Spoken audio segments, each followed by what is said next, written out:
Bonjour et bienvenue dans votre nouvelle vidéo. On continue notre série sur les chakras. Donc troisième vidéo, troisième chakra. Je rappelle qu'on va aller jusqu'au septième chakra. Et qu'au terme justement de cette série de 7 vidéos, dans la description de la septième vidéo, vous aurez un lien pour télécharger le fichier qui va reprendre l'ensemble de tout ce qu'on a pu voir sur les 7 épisodes, tout simplement. Donc, comme d'habitude, on vient juste ici.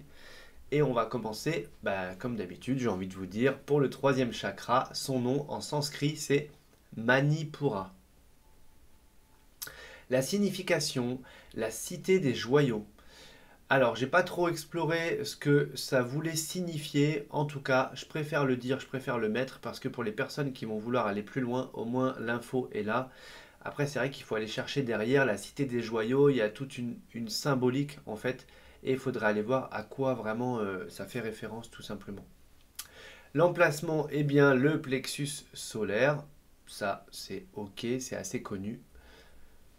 L'élément, c'est l'élément feu.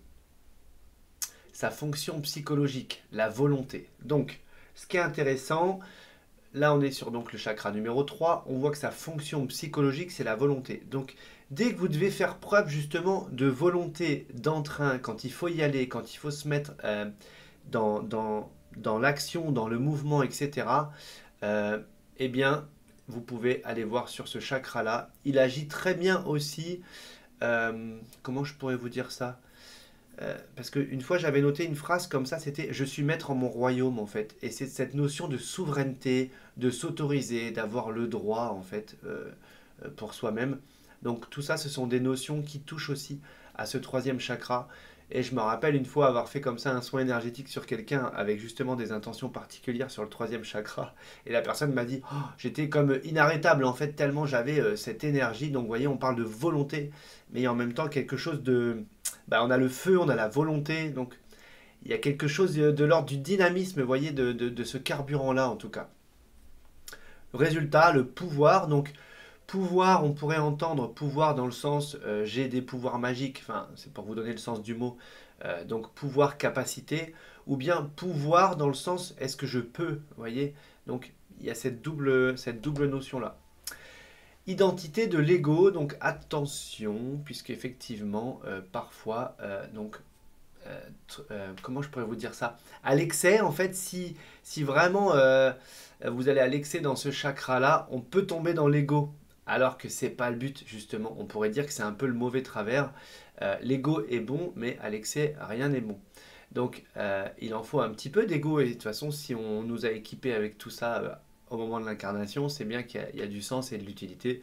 Encore plus si on voit qu'il y a un chakra qui s'y rapporte. Simplement, attention à ne pas aller dans cet excès-là, de dire je suis souverain en mon royaume, etc. J'ai mon petit périmètre à moi et donc j'ai cette volonté, j'ai ce pouvoir, etc. Mais ça ne doit pas être fait pour écraser les autres. Vous voyez ce que je veux dire? Pour moi, c'est là où il pourrait y avoir un excès si dans cette volonté, dans ce pouvoir, dans ce feu, je l'utilise pour écraser les autres. C'est pas le but, hein. Donc attention surtout. Énergie négative, la honte. Donc, la honte, vous voyez que si vraiment vous êtes bloqué, s'il y a cette énergie de honte, eh bien, on a quand même ce chakra-là qui est en cause. Donc, attention. Les glandes, donc les glandes sont pancréas et glandes surrénales. Donc, encore une fois, voilà, s'il y a quelque chose à aller voir au niveau de ce chakra-là, on peut se rapprocher de ces glandes et une perturbation de ces glandes va entraîner une perturbation du chakra. Bon, mineur ou majeur, hein, ça dépend toujours de ce qui se passe, hein, mais en tout cas, c'est bien. Moi, j'aime bien avoir comme ça plusieurs informations en termes d'investigation. Je trouve que c'est hyper intéressant en tout cas. Troubles physiques, troubles digestifs, fatigue chronique, hypertension. Bon, justement, ce sont quand même des problématiques qu'on peut observer assez souvent si on questionne, bon moi en tout cas je le vois plus parce que je suis en cabinet, mais troubles digestifs, fatigue chronique et hypertension, même si en fait l'hypertension, comment je pourrais vous dire ça? Il y a plein de causes à l'hypertension, mais ça va se répercuter encore une fois sur ce chakra. Et c'est pour que vous compreniez aussi à chaque fois les causes-conséquences, c'est-à-dire que imaginons j'ai de l'hypertension, ça perturbe mon chakra numéro 3. Eh bien, si mon chakra numéro 3 est perturbé, en termes de pouvoir, de volonté, bah, peut-être que ça va justement venir impacter à chaque fois. Voyez, peut-être que si j'ai des troubles digestifs, on voit qu'on est sur une énergie feu. Est-ce que j'ai des troubles vraiment reflux gastrique, etc. Parce qu'il y a un excès de feu. Donc voilà, je vous donne des petites grilles de lecture, mais après, très subjectivement, bah voilà, ça dépend de chacun, etc. Sa couleur, c'est le jaune. Le mantra, Ram. Sa planète, donc Mars et le Soleil. Bon, bah comme ça, c'est facile à retenir pour le Soleil. Pour Mars, c'est un petit peu différent. Mais comme ça, vous savez que Soleil, jaune, voilà. Pour le mantra, vous avez vu Ram, hein, je suis passé dessus rapidement. Hein. Mais encore une fois, on est au 3e chakra et on voit qu'il n'y a que la première lettre qui change. Donc je rappelle bien, si vous travaillez au niveau mantra, assurez-vous de bien commencer par la première lettre, de bien la faire résonner, de bien la faire vibrer. Hein, ça va être hyper important. Au niveau des métaux, on est sur le fer. Ok. Les minéraux. L'ambre, la citrine jaune, l'œil de tigre et topaze. Topaze, ça peut être de manière générale. Si on veut aller un petit peu plus loin, on va dire topaze impériale. Mais voilà, j'ai juste noté topaze pour pas être trop puriste non plus. Encore une fois, citrine jaune, on voit qu'on a une pierre qui correspond dans sa couleur à la couleur du chakra tout simplement. En sang, on a gingembre.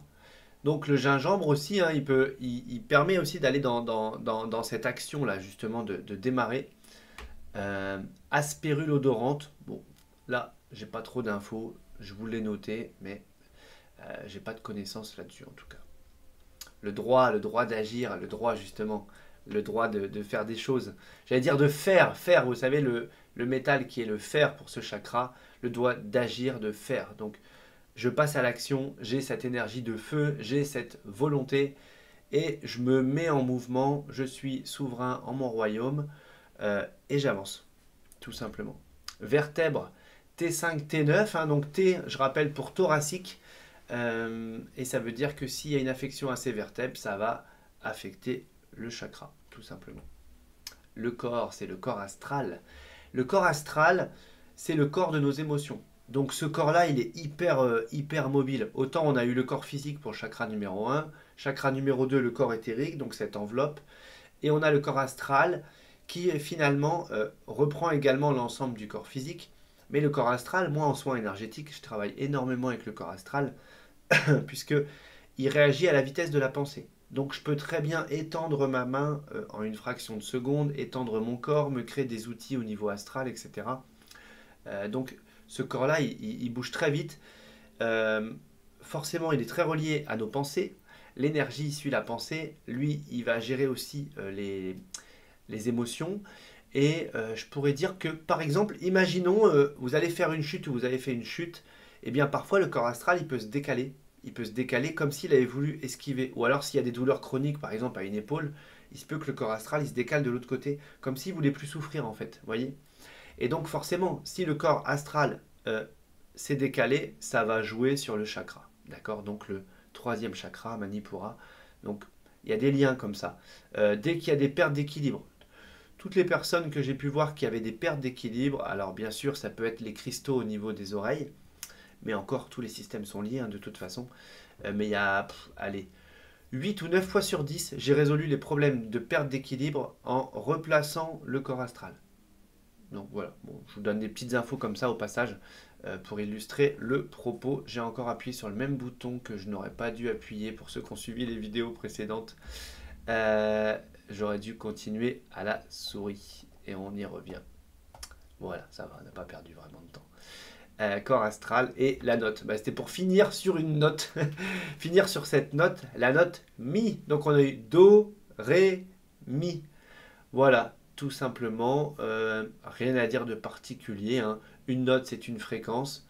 Une fréquence. Le chakra, il a une fréquence. Je rappelle également que plus on va vers les chakras supérieurs, plus on va vers une énergie subtile. Plus on va vers les chakras inférieurs, plus on va vers une énergie qui va être beaucoup plus dense, hein, surtout. Donc, je vais revenir avec vous ici en plein écran. Voilà pour cette vidéo sur ce troisième chakra. Eh bien, on continue avec le quatrième demain. Si cette vidéo vous a plu, comme d'habitude, le petit pouce en l'air. Et je vous dis à demain.